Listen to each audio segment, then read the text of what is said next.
Good evening and welcome to War Thunder's website. I'm Old Dead Man, your host. I've got to do this one in a single take tonight. I've got a really busy week at my real life job, and Gaijin has decided this is also a great week to release everything about the Battle Pass season, plus a few other updates and patches. But we're going to quickly burn through this so you guys can see what's going on.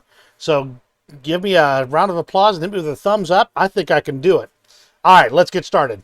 New Battle Pass. It's officially announced. The season is going to be called Fearless Voltigeur. It's going to start on the 29th, and it should go for basically 3 months. It's going to go until, towards the end of October. Sorry, I had to count it up on my fingers real fast. So Fearless Voltigeur is going to have some new icons, some new decorations, some new 3D decorations. So let's check out what we got coming. Starting off, of course, we already know about the Battle Pass vehicles. I've got videos for the EBR 1963, the A6M6C, the SDKFC 25122, which I cannot pronounce. Tried a couple more times, and the USS Detroit. They're available on my channel. I'll drop them in the description.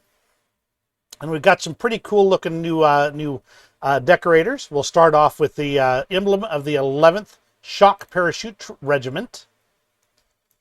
And then we'll go on to the emblem of the 3rd Battalion of the 2nd Parachute Chasseur Regiment. The Combat Jungle emblem. The emblem of the 8th Marine Infantry Parachute Regiment. Let's get that right. I don't really want to be beat up by a bunch of ticked off Marines.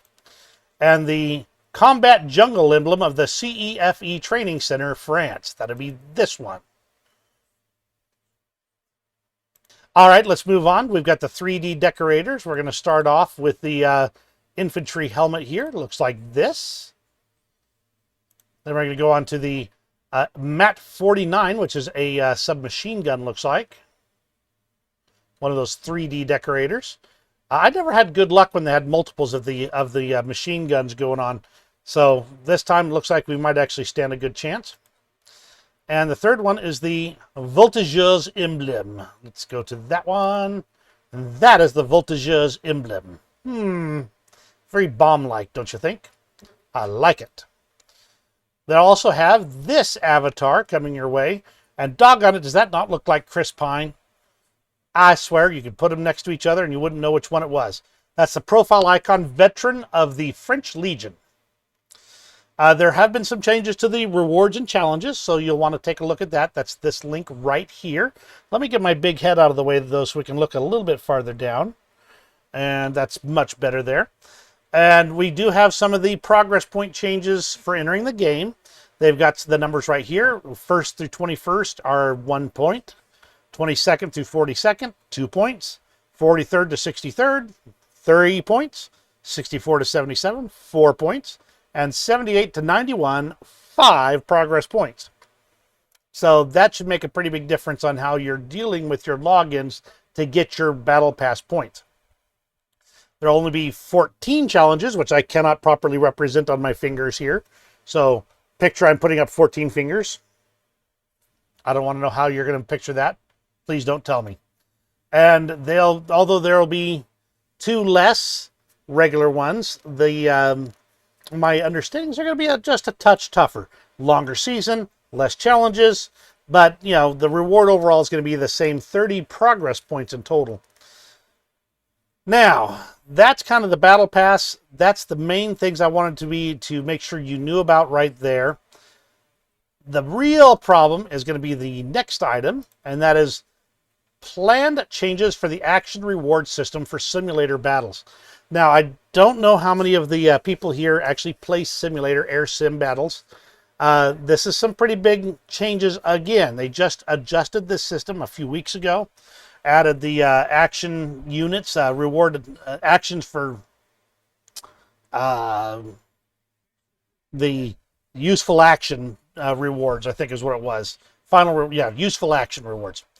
And they kind of clarified the system a bit. For instance, they say that during this current system, if you made 10 kills, but it was in one 15-minute segment of the game, that would mean that your score is going to be less than somebody who spreads out 6 kills through all of the 15-minute segments of the game. Say it's a 1.5 hour game. So basically, they're trying to narrow the gap between winners and losers as far as rewards go. They're trying to reduce the number of people who abandon a battle completely and increase the reward for useful actions in a certain segment of time. They're removing the hard constraint that used to be on that time frame. So that's a positive. And they're thinking that it will increase the useful action reward by 31 to 80% on average, with an average of 47% for all vehicles and 37% of vehicles ranked 5 and above. They're also recalculating your repair costs and bumping them up. So you're going to get more rewards and you're going to get a higher repair cost, which means that, and this is my gut feel here, since the useful action reward is dependent too much on these time frames and what you do in those time frames, it's more likely that you're going to be punished by the raise in repair cost in the sheet right there than you are to get rewards from the change in the useful actions. They're also looking at another variant of this where they basically just are going to balance the rewards for winning and losing. They're basically saying that people are just so badly rewarded if they lose that they're leaving early so they can get into another better battle for them. So that's the long story short. I'm going to drop the link in the description below. Again, my gut feel is that overall you're going to be losing more money again based on the way I read and understand this. Even though the percentages are higher for the rewards you could get, I don't think they're going to work in your favor just because of the way the useful actions piece works.